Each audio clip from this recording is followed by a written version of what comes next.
అల్లు అర్జున్ మీద ఒక సెక్షన్కి విపరీతమైనటువంటి కోపం ఉంది. ఏంటది? మెగా ఫ్యామిలీకి. నందమూరి ఫ్యామిలీకి పెద్ద కోపం ఏం లేదు, కానీ మెగా అభిమానులకి, నందమూరి అభిమానులకి పెద్ద కోపం ఏం లేదు. మామూలుగా కౌంట్ చేసుకుంటారు వాళ్ళు ఒక నటుడుగా. కానీ మెగా కుటుంబానికి సంబంధించి వాళ్ళ కుటుంబం వాళ్ళకి బాగానే ఉంది, కానీ వీళ్ళకి మాత్రం చాలా కోపం ఉంది. ఇప్పుడు వాళ్ళందరికీ ఆ కోపం తీరిపోయింది.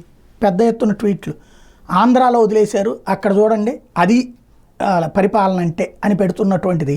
వీళ్ళందరూ వీళ్ళ డిప్యూటీ సీఎం ఉంది అక్కడ, వీళ్ళ ప్రభుత్వం అధికారం, జనసేన కూడా ఉన్నటువంటి ప్రభుత్వం.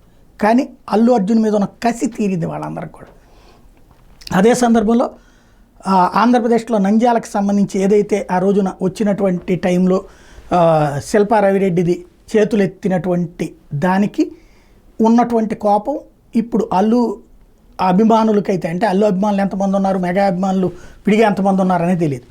కానీ సోషల్ మీడియాలో ఇందాడి నుంచి వైరల్ అవుతున్నటువంటి పాయింట్ అయితే, మెగా అభిమానులందరూ ఆర్డరా ఒక్క మగాడరా, ఆంధ్రాలో వదిలేశారు, మనాళ్ళే ఉండి వదిలేశారు, ఆడికి భిక్షం పెట్టాడు మన పవన్ కళ్యాణ్, అరెస్ట్ చేయనీయకుండా చూశాడు, చివరికి స్టే తెచ్చుకుని కేసు కొట్టేపించుకున్నాడు, అక్కడ చూడు కేసు కొట్టేయకుండానే వెళ్ళిపోయాడు అన్నటువంటిది ప్రస్తుతం హైలైట్ చేసుకుంటున్నారు. టోటల్గా చూస్తే ఆంధ్రాలో మిస్ అయినటువంటి అల్లు అర్జున్ తెలంగాణలో అరెస్ట్ అవ్వడం అన్నటువంటి సంచలనం.